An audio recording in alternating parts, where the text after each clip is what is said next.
నమస్కారం అండి. కర్రీస్ కిచెన్‌కి స్వాగతం. పచ్చళ్ళల్లోనే రారాజు అయిన రోటి పచ్చళ్ళు, వాటిల్లో ఒకటైన దొండకాయ పచ్చడి ఈరోజు ఎలా చేసుకోవాలో చూద్దాము.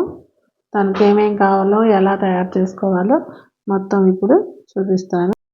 డాక్టర్లు కూడా నిల్వ పచ్చళ్ళు మానేసి రోటి పచ్చళ్ళు తినమని చాలామందికి అదే చెప్తున్నారు. 40 సంవత్సరాలు దాటిన ప్రతి ఒక్కరూ రోటి పచ్చళ్ళే తినాలని చెప్తున్నారు. ఆరోగ్యానికి ఆరోగ్యము, శరీరానికి ఎక్సర్సైజ్గా కూడా ఉంటుందన్నమాట. ఇప్పుడు దీనికి పచ్చిమిరపకాయలు కొన్ని, పావు కేజీ దొండకాయలు, కొంచెం పుదీనా తీసుకున్నాను. వీటిని ఓ బాండీలో నూనె వేసుకొని వేడెక్కాక ఈ పచ్చిమిరపకాయలు వేసేసి ఈ దొండకాయలను కూడా వేస్తున్నాను. అంటే బాండీ చిన్నది కాబట్టి కొన్ని చిన్నగా నిదానంగా పట్టేలాగా వేసుకుంటున్నాను. అన్నీ ఒక్కసారి కుమ్మరించకుండా ఇలాగనమాట నిదానంగా వేసుకుంటున్నాను.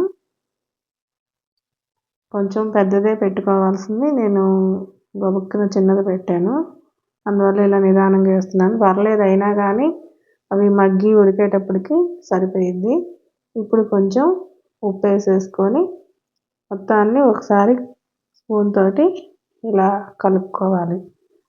ఇప్పుడు నేను పెట్టినప్పుడు ఈ ముక్కలు, ఈ ఆకు ఇవన్నీ బాండీలో పెట్టగానే కొంచెం పైకల్లా వచ్చేసినట్టు అనిపించింది కదా. ఇప్పుడు చూడండి, దీంతో ఇలా కిందకి అంటూ ఉంటే ముక్కలు లోపలికి వెళ్ళిపోయి బాండీలో కొంచెం స్పేస్ ఎక్కువ కనిపిస్తుంది కాబట్టి సరిపోయిద్ది.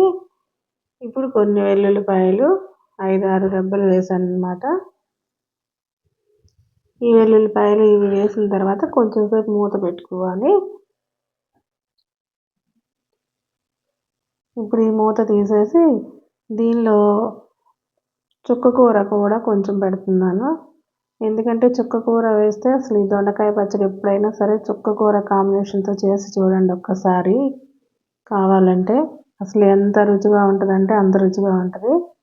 అసలు దానికి చెప్పడానికి మాటలు సరిపోవు. దీని కాంబినేషన్ ఈ పచ్చడికి పప్పు వేసుకొని తింటూ ఉంటే చాలా బాగుంటుంది అన్నమాట. నెయ్యి, పప్పు వేసుకొని తింటూ ఉంటే. ఇలా తరుక్కున్నాను కదా దీన్ని. ఇప్పుడు దీన్ని తీసి ఈ దొండకాయ ముక్కల్లో పెడుతున్నాను. ఇలా పెట్టేసిన తర్వాత దీనికి కొంచెం సేపు మూత పెట్టి ఉంచుతున్నాను అన్నమాట. ఎందుకంటే అది కూడా కొంచెం మగ్గాలి. చూసారా, ఒక 5 నిమిషాల తర్వాత ఎలా మగ్గిందో. ఇంకా కొంచెం సేపు వేగాలి, ఇప్పుడే అయిపోలేదు, మళ్ళీ మూత పెట్టాలి. ఈ విధంగా మూత పెట్టిన తర్వాత ఇలా వచ్చేసింది చూసారా. ఇప్పుడు దీన్ని దించేసుకోవచ్చు అన్నమాట.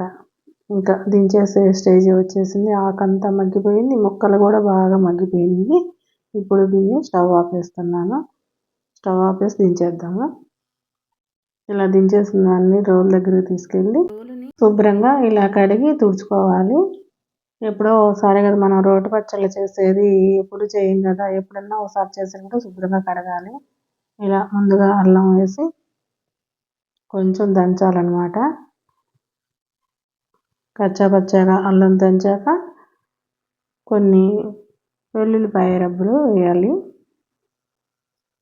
ఒలిచి పెట్టుకున్నాను కదా, పచ్చడిలో వేగేటప్పుడు వేసాం కదా కొన్ని, అయినా కానీ మళ్ళీ ఇలా దంచేటప్పుడు వేసుకోవాలన్నమాట. ఇలా కొన్ని అన్నీ కచ్చాపచ్చాగా దంచేసుకోవాలి ముందుగా మనం వేసే దినుసులన్నీ. తర్వాత కొంచెం జీలకర్ర, దీన్ని కూడా కచ్చాపచ్చాగా దంచాలి. మనం చింతపండు వేసాక ఇంకా మొత్తాన్ని బాగా మెత్తగా దంచుకోవాలి. ఇప్పుడు చింతపండు వేసాను. ఈ చింతపండు వేసిన తర్వాత ఇప్పుడు మొత్తాన్ని బాగా మెత్తగా దంచుకోవాలి. అంటే మనం ముక్కలు వేసిన తర్వాత ఇది మెదగదు కాబట్టి ముందుగానే మెత్తగా ఇలా దంచేసుకొని ఇప్పుడు ఈ ముక్కలు వేస్తున్నాను.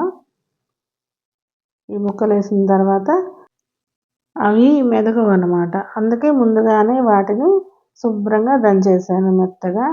ఇప్పుడు ఈ ముక్కలన్నీ వేసిన తర్వాత ఇప్పుడు దీన్ని కూడా ఇలా మెత్తగా దంచుకుంటా నూరుకుంటూ ఉంటే బాగుంటుంది అన్నమాట. అసలు ఇలా చేసిన రోటి పచ్చళ్ళని రోజు తిన్నా మనకి ఏ ఇబ్బంది ఉండదన్నమాట శరీరానికి. అదే నిల్వ ఉన్న పచ్చళ్ళు ఒకరోజు తింటే పర్లేదు, రెండో రోజు తినగానే ఇబ్బంది అనిపిస్తుంది, కొంచెం వేడి చేసినట్లు అట్లా అనిపిస్తుంది. కానీ ఈ దొండకాయ పచ్చడి అయితేనేమి, టమాటా పచ్చడి అయితేనేమి, బీరకాయ అయితేనేమి, ఏదైనా కానీ ఇలా రోట్లో చేసిన పచ్చళ్ళు తింటూ ఉంటే అస్సలు ఒంటికి ఏమీ అవ్వదన్నమాట. మీలో ఎవరికైనా నా వీడియో నచ్చితే లైక్ చేయండి, షేర్ చేయండి, సబ్స్క్రైబ్ చేయండి. ఈ విధంగా మొత్తం మెత్తగా నూరుకోవాలన్నమాట. ఇలా మధ్య మధ్యలో దంచుకుంటూ మళ్ళీ నూరుకుంటూ పచ్చడిని బాగా మెత్తగా చేసుకోవాలి. ఈ పచ్చడిని అన్నంలో కలుపుకొని తినేటప్పుడు పెద్దుల్లిపాయని పచ్చిదాన్ని మధ్య మధ్యలో కొరుక్కొని తింటూ ఉంటే అసలు చాలా బాగుంటుంది. అసలు ఎంత బాగుంటుందంటే ఒకసారి మీరు ట్రై చేయటం అంటే దొండకాయ పచ్చడి ఎవరికి చేత కాదని కాదు, చుక్కకూరతో దొండకాయ పచ్చడి ఎప్పుడన్నా చేశారో లేదో ఒకసారి ట్రై చేసి చూడండి కావాలంటే, చాలా బాగుంటుంది అసలు. ఇలా దీన్ని మనం ఏ బాండీ అయితే తీసుకొచ్చామో ముక్కలతో పాటుగా దానిలోకే తీసుకుంటున్నాను. రోలు బయట ఉంది కాబట్టి నేను లోపలికి వెళ్ళాక వేరే గిన్నెలోకి మార్చుకుంటాను అన్నమాట దీన్ని. ఈ విధంగా ఇంతేనండి. చూడండి, దొండకాయ పచ్చడి, పప్పు, పెద్దుల్లిపాయ వీటన్నింటి కాంబినేషను అసలు తింటూ ఉంటే అసలు ఎంత తినేది తెలీదు, అంత బాగుంటుంది అన్నమాట.